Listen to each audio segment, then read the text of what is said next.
Let's go back to the year 1922 in the town of Mount Meigs, Alabama. This is where a baby named Fred Shuttlesworth was born. His birth name was Freddie Lee Robinson, but later he took the name of his stepfather who helped raise him. Fred grew up during a time when life was very unfair for African Americans.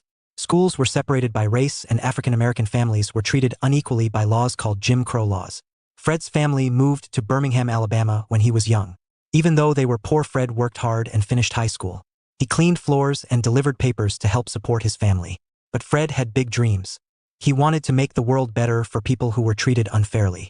He decided to become a minister and began preaching in the 1940s. This was just the beginning of his journey to help others. Fred was not only a preacher. He became a voice for justice in Birmingham, where segregation was everywhere. African American people had to sit at the back of buses. They could not eat at the same lunch counters as white people or go to the same schools. Fred saw these wrongs and decided to take action. In 1953, he became the pastor at Bethel Baptist Church in Birmingham. From his pulpit, he spoke loudly and clearly about freedom and equal rights. His church became more than a place to pray. It became a place to plan peaceful protests and gather strength for the fight ahead. In 1956, Fred started the Alabama Christian Movement for Human Rights, or ACMHR. This group was created after the state banned the National Association for the Advancement of Colored People, or NAACP. Fred did not give up. Instead, he helped form a new group to carry on the fight for civil rights in Alabama. The ACMHR organized meetings, marches, and legal actions. Fred believed that nonviolence was the best way to bring change. That means he and others would protest peacefully even when others were being mean or violent toward them. Fred Shuttlesworth was incredibly brave. On Christmas night in 1956, someone bombed his home. The blast destroyed the house, but Fred walked away without a scratch. He believed that God had protected him. But even more, he believed that he could not stop fighting for what was right. In 1957, Fred tried to enroll his daughters in an all-white high school. A mob of angry people beat him with chains and brass knuckles.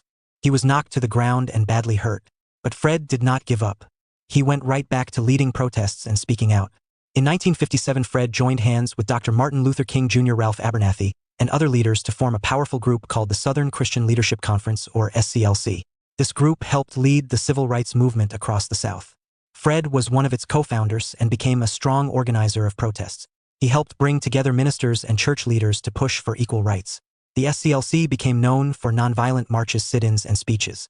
Fred believed that churches had the power to help change the world. One of Fred's most important moments came in 1963. That year, the SCLC and ACMHR worked together to start the Birmingham campaign. They wanted to end segregation in the city. Fred invited Dr. King to Birmingham to help with the protest. Fred led marches and spoke to crowds. The police used fire hoses and dogs against the protesters. Many people were arrested, including children.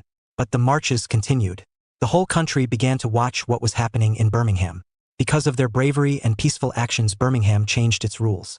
Segregation in public places was declared wrong. The Birmingham campaign became a turning point in the civil rights movement. Fred did not stop after Birmingham. He continued to march for justice all over the country. He joined the Selma to Montgomery March in 1965, which helped pass the Voting Rights Act. He worked to get more African Americans registered to vote, and he helped cities end unfair hiring practices. He also served as a teacher and leader to young activists.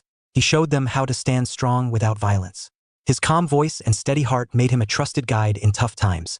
In the 1980s, Fred moved to Cincinnati, Ohio, where he led a church and worked on housing and education programs.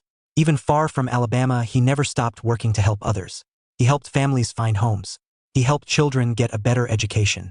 He stayed active until his final years. In 2001, he was given the Presidential Citizens Medal for his brave work during the civil rights movement. When he passed away in 2011, people from all over the country came to honor his life. Fred Shuttlesworth may not be as well known as some other civil rights leaders, but he was one of the bravest. He stood in the face of danger. He marched when others were afraid. He kept going even when he was hurt. He taught people to be strong. He taught people to speak up. He taught people that change comes when we believe in justice and work together. Fred's story reminds us that even one person with courage can help change the world. He was a fighter for fairness, a builder of hope, and a true hero of the civil rights movement. If you like this video and would like to see more content like this, please give it a thumbs up, subscribe to our channel, and share with others.